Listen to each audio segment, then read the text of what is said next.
یہ ان کی پالیسی تھی اور وفاقی حکومت اس سے اگری نہیں کرتی تھی. سو مسئلہ یہ ہے, یا تنقید شاید اس لیے ہو رہی ہے کیونکہ کنفیوژن نظر آ رہی ہے.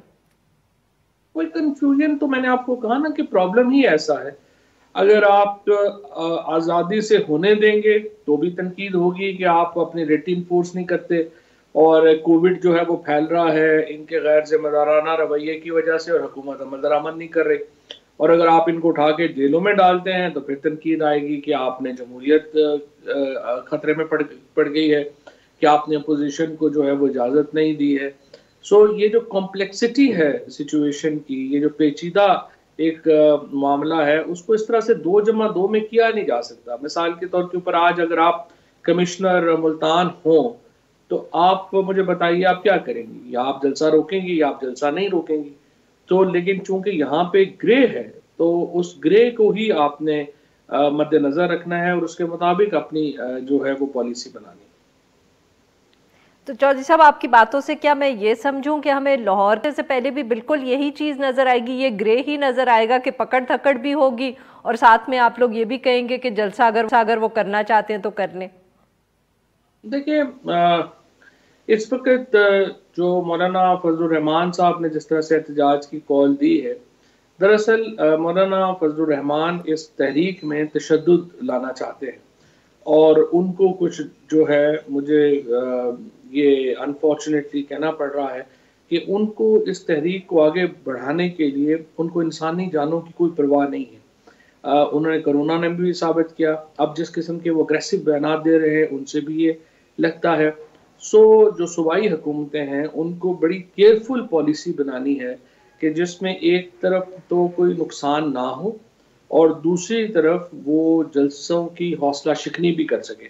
اگرچہ جلسوں کی حوصلہ شکنی سب سے بڑی عوام نے خود کی ہے, پہلے پشاور میں لوگ نہیں آئے ہیں, پھر ملتان میں جلسہ جو ہے اس میں لوگ نہیں آئے ہیں, لیکن جو تھوڑے بہت آئے بھی ہیں اس کو بھی ہمیں ضرورت ہے اس بات کی کہ وہ لوگ بھی جلسوں میں شرکت نہ کریں, اور یہ ان کی اپنی زندگیوں کے لیے اور پاکستان کے عوام کے لیے ضروری ہے.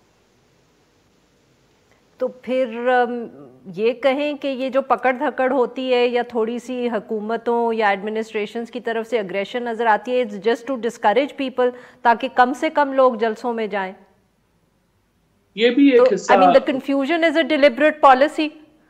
کنفیوژن ہی حکومت کی پالیسی ہے تاکہ جلسہ بھی ہو جائے مگر لوگ بھی کم جائیں. یہ بھی ایک پالیسی ہو سکتی ہے یقینی طور کے اوپر انتظامیہ کی طرف سے کہ ایک ڈیٹرنٹ کے طور پہ بھی رکھا جائے, اور الٹیمیٹلی آپ کو یہ بھی نہ لگے کہ جلسے جلوسوں کے اوپر کوئی ایبسولوٹ بین ہے, تاکہ ہمارا جو ایک اس وقت جو ایک سچویشن ہے اس کو کیٹر کیا جا سکے. کیونکہ دیکھیں اگر آپ کھلی آزادی دیتے ہیں اور بڑی تعداد میں کہیں لوگ جمع ہوتے ہیں 10,000 یا 15,000, تو اس میں بھی جو ہے وہ آپ کو معلوم ہے کہ ایک خطرناک صورتحال پیدا ہوتی ہے, اور اس کو ڈسکریج کرنے کی بھی ضرورت ہے, اس کی حوصلہ شکنی کی بھی ضرورت ہے, اور یہ بھی ایک پالیسی ہو سکتی ہے. اچھا چودھری صاحب, کیا کہیں آج کیبنٹ کے اندر یہ بھی ڈسکس ہوا کہ کرونا کی لہر کو آپ حکومت اگر یہ سمجھتی ہے کہ this is the best way to control it, کہ اس کو پہ قابو پانے کا یہی بہتر طریقہ ہے کہ جلسے ہوں بھی, ساتھ میں لوگوں کے اوپر ذرا ایک پریشانی بھی رہے, پریشر بھی رہے, تو اس کے اندر جو ہیرو سے بن جاتے ہیں, جیسے کراچی کے اندر جب واقعہ ہوا تو کیپٹن صفدر جو تھے ان کی جب اریسٹ ہوئے تو وہ ایک ہیرو بن گئے. اب یہ جو ملتان کے اندر 3 دن تماشا رہا تو یوسف رضا گیلانی صاحب کے جو تینوں بیٹے ہیں جو obviously سیاست میں کافی عرصے سے ہیں, بٹ اب میرے خیال میں پاکستان میں ہر کوئی ان کا نام جانتا ہے, ان کا چہرہ پہچانتا ہے, تو کیا یہ ڈسکس ہوا ہے کہ پی ٹی آئی کی یہ جو پالیسی ہے اس کی وجہ سے آپ خود ہی اپوزیشن کے اندر نئے لیڈرز جو ہیں ان کو اتنی پبلسٹی دے رہے ہیں, ان کا سٹیچر بڑھا رہے ہیں؟ یہ تو دیکھیے جی, ایونٹس ہوتے ہیں, ایونٹس ہو کے گزر جاتے ہیں, ان کا ایک امپیکٹ ہوتا ہے کچھ عرصے کے لیے, لیکن اصل اگر آپ میکرو سینس میں دیکھیں تو پھر تو ظاہر ہے ایک جمہوری ملک میں اور ایک الیکٹڈ گورنمنٹ کے ہوتے ہوئے اس طرح کی جو سیاسی تحریکیں ہیں, جو کانسیپٹ ہے ہمارا جمہوریت کا یا ہمارے آئین کا, وہ تو یہ ہے کہ الیکشن ہوں گے, اس کے بعد 5 سال حکومت کو کام کرنے کا موقع دیا جائے گا, پھر الیکشن اور عوام اپنا فیصلہ کریں گے. اب 5 سال اگر تحریکیں چلتی رہیں اور ہر روزانہ آپ کو جو ہے وہ آپ کو پولیٹیکل موومنٹس ہی کو روکنا پڑتا رہے، تو ظاہر ہے کہ وہ ایک میجر بلو ہے گورننس کے لیے، جس میں اکانومی کو جو ہے نقصان پہنچتا ہے، باقیوں کو نقصان پہنچتا ہے. سو جب تک یہ معاملہ نہ حل ہو اور آپ اپوزیشن اور حکومت کے درمیان کو رول آف دا گیم طے نہ ہو، تو اس وقت تک ملک کی گورننس جو ہے وہ افیکٹ ہوتی ہے. اور میری نظر میں تو میں پہلے بھی یہ بات کر چکا ہوں کہ جب تک حکومت اور اپوزیشن کے درمیان ایک بڑے ڈائلاگز نہ ہوں، ایک بڑی بات کے اوپر جو ہے وہ ایک رول آف دا گیم طے نہ ہو. پاکستان میں 20-22 کروڑ کی آبادی کا یہ ملک ہے، اس کے گورننس کی چیلنجز بڑے پیچیدہ ہیں اور وہ کیسے ہم حل کر پائیں گے. اور ہم نے اپنا اس وقت بھی جو حال ہم نے اپنا کر لیا ہے، دنیا کا 5واں بڑا ہم ریاست ہے، دنیا کی 5واں بڑا ملک ہے، اور ہم کہاں کھڑے ہیں دنیا میں. سو ہمیں اپنے گریبانوں میں جھانک کے دیکھنا چاہیے اور دیکھنا چاہیے کہ ہم نے اپنے آپ کو کتنا نقصان پہنچایا ہے اپنی مختلف پالیسیز سے. اور یقینی طور کے اوپر ہمیں اپنے رول آف دا گیم جو اس کھیل کا جو سیاست کا کھیل ہے اس کے بھی رولز جو ہے وہ بنانے چاہیے. بالکل صحیح. ناظرین یہاں پہ لیں گے ایک چھوٹا سا بریک، سے واپس آئیں گے تو ہم فواد چودھری صاحب سے گفتگو جاری رکھیں گے. اسٹے ود اس.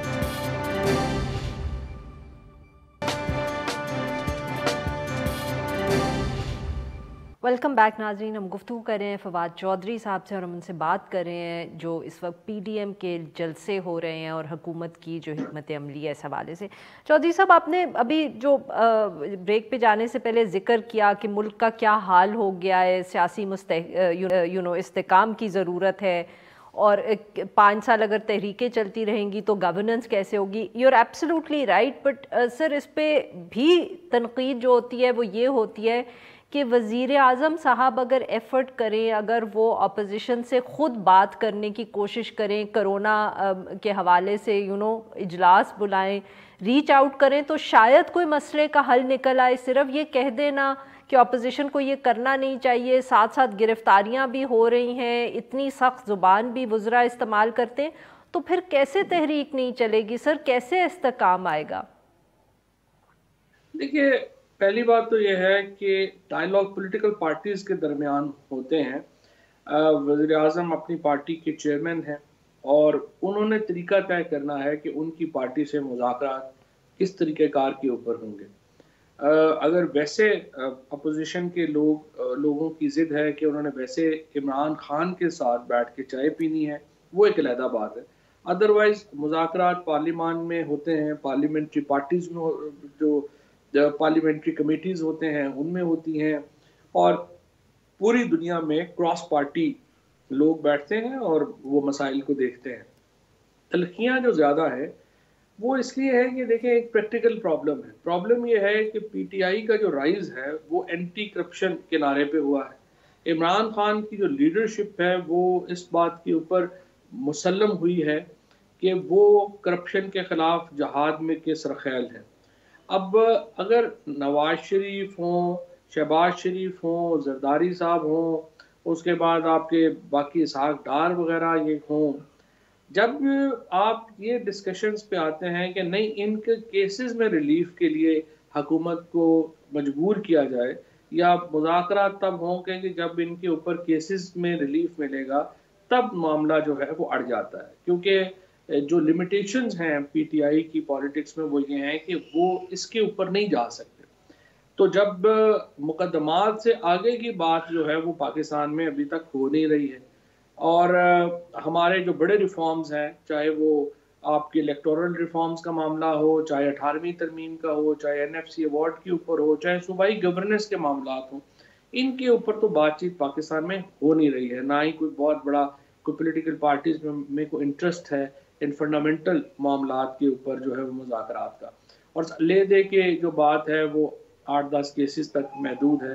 اب دیکھتے ہیں کہ یہ معاملہ آگے کس طرح سے بڑھتا ہے اور ہم ان میں کس طرف جاتے ہیں، اس کے بعد ہی کوئی بات جو ہے وہ آگے بڑھے گی. فی الحال تو مجھے لگ رہا ہے کہ اسی بات کے اوپر بات کھڑی ہوئی. تو چودھری صاحب بیسکلی ہم یہ سمجھیں کہ یہ جو صورت ہے اس وقت یہ یوں ہی رہے گی، اس میں اگر کوئی تبدیلی آئی تو وہ اس لیے آئے گی کیونکہ اپوزیشن کی جماعتیں جو ہیں وہ اپنی کوئی حکمت عملی تبدیل کریں گی. حکومت کی طرف سے اب کوئی ایفرٹ نہیں ہوگا حکومت کی طرف یا سے انیشیٹو نہیں لیا جائے گا؟ حکومت کی طرف سے تو ایفرٹ اور انیشیٹو موجود ہے، اور وہ ہے کہ الیکٹورل ریفارمز کے اوپر بات چیت شروع کریں. میں ہمیشہ چودھری صاحب بٹ وہ اسپیکر سے تو بات کرنے کو تیار نہیں ہے نا، تو اب تو کوئی اور ہی بیچ میں حکومت کی طرف کوئی اور ہی ریپریزنٹیٹیو بیچ میں پڑے. وزیر اعظم صاحب پہ تو آپ نے کہہ دیا کہ وہ تو نہیں کر سکتے، تو پھر کون سا ایسا پاکستان تحریک انصاف کا نمائندہ ہے جس سے اپوزیشن شاید بات کرنے کو تیار ہو؟ اسپیکر سے تو وہ بات کرنے کو تیار ہی نہیں ہے. دیکھیے اپوزیشن فرینکلی بات یہ ہے کہ وہ حکومت سے بات چیت کرنا بھی نہیں چاہتے. وہ بات چیت کرنا چاہتے ہیں فوج سے اور اسٹیبلشمنٹ سے، اور ان کی جو خواہش ہے وہ یہ ہے کہ فوج سیاست میں انٹرفیئر کرے، سیاست میں مداخلت کرے، اس کے بعد حکومت کو ان کے ساتھ مل کے گھر بھیج دے، اور اس کے بعد الیکشنوں میں ان کی مدد کرے کہ وہ حکومت میں آئے، اور اس کے بعد وہ غیر سیاسی ہو جائے. اب یہ ان کا ایک بڑا معصوم سا اور چھوٹا سا ایجنڈا ہے. ظاہر ہے کہ اس کی اپنے مسائل ہیں، اور آپ نے بارہا دیکھا ہے مریم نواز کو، باقیوں کو، وہ کہتے ہیں کہ عمران خان سے تو ہم نے بات چیت ہی نہیں کرنی ہے. تو اگر آپ نے عمران خان سے بات نہیں کرنی ہے اور پی ٹی آئی سے بات نہیں کرنی ہے تو پھر تو ظاہر ہے کہ آپ نے کیا بات کرنی ہے. لہٰذا ان کا جو ابھی کی جو تحریک ہے جو چل رہی ہے، یہ مارچ تک اس کی مدت ہے. اب دیکھتے ہیں کہ مارچ کے بعد یہ بات چیت کی طرف آتے ہیں یا بات چیت جو ہے وہ مارچ سے پہلے شروع ہوتی ہے. جھگڑا تو صرف اتنا ہی ہے کہ 2-3 مہینے ٹھہر کے ہوگی یا 2-3 مہینے سے پہلے ہو جائے بٹ گی. وہ اور بات چیت شروع کیسے ہوگی چودھری صاحب؟ وہ مطلب کہ آپ بیسکلی آپ یہ لگ رہا ہے کہ جیسے اپوزیشن ہی کہے گی کہ بات چیت کرنی ہے اور وہ آ کے بیٹھ جائیں گے میز پہ. نہیں، بات چیت کے لیے تو دیکھیں نا، سب سے امپورٹنٹ بات چیت کا، اور میں نے یہ اپوزیشن کے لیڈرز جو ہیں، جو کبھی ملاقات جب بھی ہوتی ہے میں ان سے بھی یہی بات کرتا ہوں کہ آپ بات چیت ہی سب سے کنٹروورشل معاملے سے شروع کرنا چاہتے ہیں، یعنی کیسز سے. اگر آپ بات چیت کریں گے تو پہلے ان معاملات پہ بات چیت کریں گے نا جہاں پر کہ حکومت اور اپوزیشن میں کوئی ایک جو گفتگو ہے وہ ہو سکتی ہے، یعنی کوئی بات جو ہے وہ صلح کی طرف بڑھ سکتی ہے. مثال کے طور کے اوپر الیکٹورل ریفارمز ہیں، سینٹ کے الیکشنز آ رہے ہیں. ہم نے کانسٹیٹیوشنل امینڈمنٹ پٹ کی ہے کہ الیکشن جو ہے اس کی ووٹ جو ہے وہ اوپن ہونی چاہیے. اب یہ وہ بات ہے جس کے اوپر بآسانی بات چیت ہو سکتی ہے. اب اس کے اوپر بات چیت کیوں نہیں ہو رہی ہے؟ اور کیونکہ پوزیشن اس کے اوپر انٹرسٹڈ نہیں ہے. وہ کیسز پہ ہمیشہ بات چیت وہاں سے شروع ہوتی ہے جہاں پہ کوئی بات چیت آگے بڑھ سکے. اگر آپ اسی نقطے سے شروع کر لیں گے جہاں پہ بات چیت آگے بڑھنی نہیں ہے تو پھر وہ کہاں پہ جائے گی؟ بٹ جیسے نا چودھری صاحب، جیسے اگلے دن شہباز شریف صاحب کا بھی ایک بیان سامنے آیا ہے، انہوں نے پھر نیشنل ڈائیلاگ کی بات کی ہے. تو کلیئرلی یہ ایک ایسا آدمی ہے جو جیل میں ہے اس وقت، پرول پہ وہ نکلے ہوئے اپنی والدہ کے لیے، انہوں نے پھر یہ بات کی ہے. تو کلیئرلی اگر پاکستان تحریک انصاف شہباز شریف صاحب سے کوئی ڈائیلاگ کا وہ کیا کہتے ہیں کوئی چینل کھولے، کوئی ان سے گفتگو کرے، تو ہو سکتا ہے وہ باقی لوگوں کو بھی کنونس کر پائے. مگر اگر آپ لوگ صرف یہ کہیں گے کہ وہ اسپیکر نے ان کو بلایا، اسپیکر سے وہ بات نہیں کرنا چاہتے اور آپ چھوڑ دیں گے، تو پھر انیشیٹو تو حکومت نہیں لے رہی نا سر. پھر تو یہی بات ہے کہ اپوزیشن ایک دن انیشیٹو لے گی تو مسئلہ حل ہوگا. نہیں، بات یہ ہے کہ تالی تو دونوں ہاتھوں سے بجنی ہے نا. یہ تو نہیں کہ اگر صرف پی ٹی آئی کہی جائے کہ مذاکرات کریں اور اپوزیشن نے کرنے ہی نہیں ہے تو پھر تو نہیں ہوگی. اور جہاں تک شہباز شریف صاحب کا ڈائیلاگ کا تعلق ہے یا بات کا تعلق ہے، ان کی اپروچ رہی ہے، پہلے بھی انہوں نے یہ بات کہی ہے، لیکن مسئلہ پھر وہیں پہ آ جاتا ہے. آپ ایجنڈا بات چیت کا سامنے رکھتے ہیں نا. بات چیت کے ایجنڈے میں اگر آپ یہ کہیں گے کہ نہیں پہلے تو میرے کیس ختم کریں، تو پھر اس پہ کیا بات چیت ہوگی؟ آپ پہلے جیسے جو کیس ہیں شہباز شریف پہ یا زرداری صاحب کے اوپر، دیکھیں پہلے ہوتا تھا کہ آپ لوگوں کو پکڑتے تھے، ان سے زبردستی بیان لے لیتے تھے. اب یہ کیس تو 100% ڈاکومنٹری ایویڈنس کے اوپر ہے. پیسہ کہاں آیا، کدھر گیا، بینکنگ ٹرانزیکشنز ہیں. 41 والیوم کے ایویڈنس شہباز شریف صاحب پہ ہے، 63 والیوم کے ایویڈنس زرداری صاحب پہ ہے. ان میں آپ کا کوئی لوگوں کی اورل ایویڈنس انوالو نہیں ہے. سو اس میں یہ کہنا کہ یہ کیسز جو ہیں وہ آپ یا تو پھر آپ پلی بارگین کر لیں، زیادہ سمپل طریقہ. آپ پلی بارگین بھی نہیں کرنا چاہتے، آپ سیاست بھی کرنا چاہتے ہیں، اور آپ جیل بھی جو ہے وہ نہیں کاٹنا چاہتے، تو یہ تو نہیں ہو سکتا. سو میرا خیال ہے کہ جو ایجنڈا ہے وہ الیکٹورل ریفارم سے شروع کریں، 18ویں ترمیم پہ آئیں، NFC ایوارڈ پہ آئیں، یہ پھر ایک سبسٹینٹیو بات چیت ہوگی. ادروائز کیسز ختم کرنے پہ پرائم منسٹر نے تیار نہیں ہونا. بہت بہت شکریہ سر نے ہم سے بات کی. ناظرین یہاں پہ لیں گے ایک چھوٹا سا بریک کو. جب ہم بریک سے واپس آئیں گے تو ہم بات کریں گے ایران کی اور جو ایک لیٹسٹ اسیسینیشن ہوئی ہے اس ملک میں. اسٹے ود اس.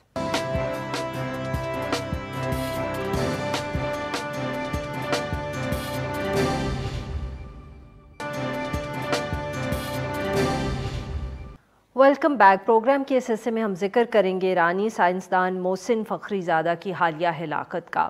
آج سے 4 روز قبل ایرانی نیوکلیئر فزسسٹ جو ہیں محسن فخری زادہ، ان کی مشرقی تہران میں ہلاکت کا واقعہ پیش آیا. پہلے جب ایرانی حکام بولے اس ہلاکت کے اوپر تو انہوں نے یہ کہا کہ محسن صاحب کو مسلح افراد کی طرف سے جو تھا وہ نشانہ بنایا گیا اور اس طرح ان کی ہلاکت ہوئی. مگر چند گھنٹوں کے بعد ہی ایرانی حکام نے یہ دعویٰ کیا کہ محسن فخری کو ریموٹ کنٹرول ڈیوائس کے ذریعے مارا گیا ہے. ایران کی جو نیشنل سپریم سیکیورٹی کاؤنسل ہے اس کے سربراہ کے مطابق محسن فخری کو مارنے کے لیے جدید ترین اور حساس ترین ٹیکنالوجی تھی وہ استعمال کی گئی، اور انہوں نے جو براہ راست الزام لگایا وہ اسرائیل کے اوپر لگایا. اگرچہ اسرائیل کی طرف سے باضابطہ طور پر اس واقعے کے حوالے سے کوئی رد عمل سامنے نہیں آیا، مگر اسرائیلی میڈیا کا یہ دعویٰ ہے کہ محسن فخری کی جو ہلاکت ہے وہ دراصل جنوری کے اندر جو امریکہ کے اندر الیکشنز کے بعد تبدیلی ہے اس کے ساتھ انہوں نے اشارہ کیا ہے کہ اس کا لنک ہے. کہا یہ جا رہا ہے کہ جو اوباما دور کے اندر 2015 میں ایران کے ساتھ ایک پیس ڈیل کی گئی تھی، اس کو لوگوں کا خیال تھا کہ جب بائیڈن پریزیڈنٹ بنیں گے تو وہ اس کو فعال کریں گے. مگر اس طرح کے اگر واقعات ہوتے رہے اور تلخی بڑھتی رہی ایران کی باقی ممالک کے ساتھ، خاص طور پہ اسرائیل یا مڈل ایسٹ کے اندر جو باقی ممالک ہیں اور امریکہ سے، تو پھر اتنا آسان نہیں رہے گا اس ڈیل کو ریوائیو کرنا. اس حوالے سے گفتگو کرنے کے لیے ہمارے موجود ہیں ڈاکٹر کامران بخاری صاحب. یہ فاؤنڈنگ ڈائریکٹر ہیں centre for global policy Washington. Welcome to the show Kamran صاحب. جی ڈاکٹر صاحب، کس طرح دیکھ رہے ہیں آپ یہ جو ہلاکت کے حوالے سے دعوے سامنے آ رہے ہیں اور جس طرح اس کو لنک کیا جا رہا ہے امریکن الیکشنز کے ساتھ؟ جی دیکھیں، ظاہر ہے ٹائمنگ جو ہے وہ ایسی ہے کہ اس کا امریکن الیکشن کے ساتھ نہ لنک کرنا جو ہے وہ صحیح نہیں ہوگا، کیونکہ یہ ایسا ہے کہ مطلب یہ اس قسم کے آپریشن انٹیلیجنس جب موجود ہو تو وہ ایگزیکیوٹ کیے جاتے ہیں. سوال یہ اٹھتا ہے کہ اس موقع پہ کیوں کیا گیا، اور جو سلسلہ چلا آ رہا ہے اس پورے سال میں جہاں پر بہت مختلف قسم کے دھماکے ہوئے ہیں مختلف فیسلٹیز میں ایران کے اندر، جو کہ ایکسپلین نہیں ہوئے. ان کو کسی کو آگ کا جو ہے دھماکہ قرار دے دیا گیا، کسی کو بس بتایا نہیں گیا کہ بھائی وہ کیوں ہوئے، اور ان میں سے بیشتر جو تنصیبات تھی ان کا تعلق ایران کی نیوکلیئر انڈسٹری سے تھا.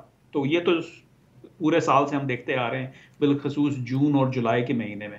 اس کے بعد جو ہے ہم یہ اب واقعہ رونما ہوتا ہے، تو ظاہر ہے پھر اس کا امریکن الیکشن کے ساتھ جو ہے تعلق ہے گہرا. اس کی دوسری وجہ یہ ہے کہ آنے والے جو صدر ہیں جو بائیڈن، انہوں نے کھل کے کہا ہے کہ بھائی ہم دوبارہ سے بات چیت کریں گے تاکہ جو ایک نئی بہت زیادہ فعال ڈیل بنائی جا سکے ایران کے ساتھ. جو غلطیاں پہلے کی تھیں اوباما ایڈمنسٹریشن نے وہ دوبارہ دہرائی نہ جائیں، کیونکہ ان کو تنقید کا نشانہ تھا کہ بھائی آپ نے سستے میں سودا کر دیا ایران کے ساتھ.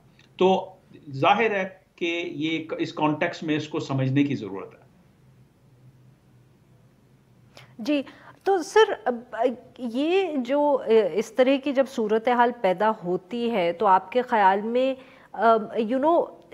یہ ایران کو کس طرح امپیکٹ کرے گی؟ ہم یہ تو نہیں کہہ سکتے کہ اس طرح کی جو مطلب کہ اگر سکٹل کر دیں پیس ڈیل کو تو اس سے کوئی ایران جو ہے وہ خاموش ہو جائے گا. کیا یہ چیز جو ہے ڈسکشنز میں آتی ہوگی آپ کے خیال میں آبویسلی واشنگٹن کے پالیسی سرکلز کے اندر بھی، کہ اس طرح کے اقدامات سے جو ہارڈ لائن ایران ایک لے رہا ہے وہ اور زیادہ سخت ہوتی چلی جائے گی؟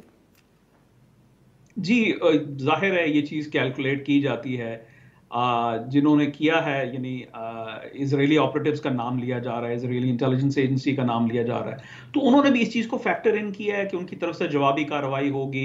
امریکہ کے اندر بھی جو ہے جو فارن پالیسی کمیونٹی ہے حکومت کے اندر اور تھنک ٹینکس کے اندر، ان کو پتہ ہے کہ ظاہر ہے یہ تو ہوگا.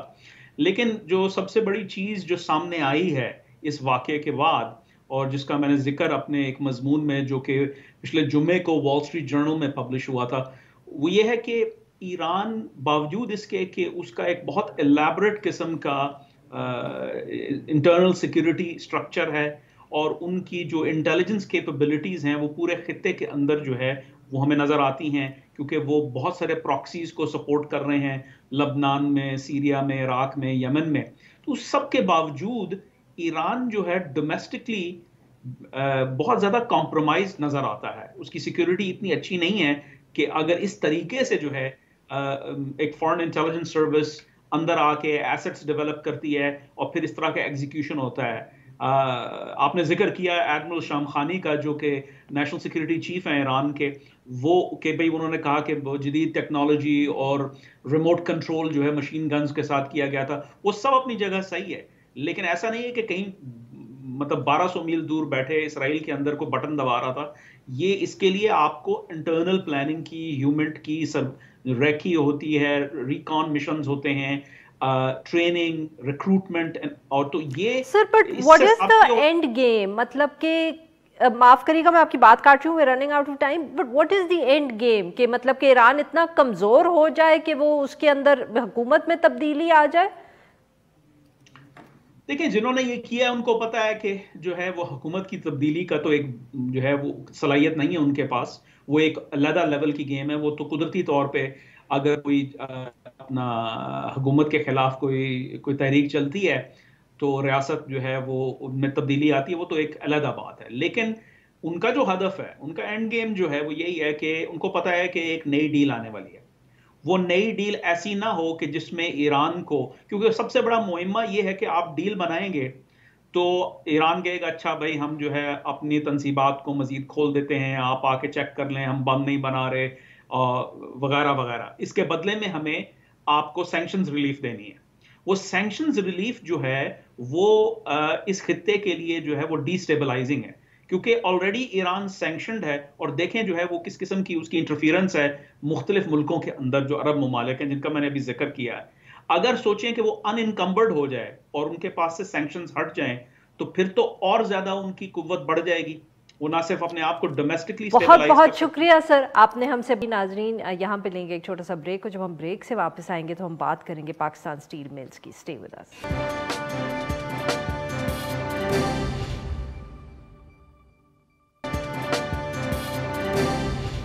Welcome back. پروگرام کے آخر میں ہم ذکر کریں گے پاکستان سٹیل ملز کے 4,500 سے زائد ملازمین اور ان کی برطرفی کا.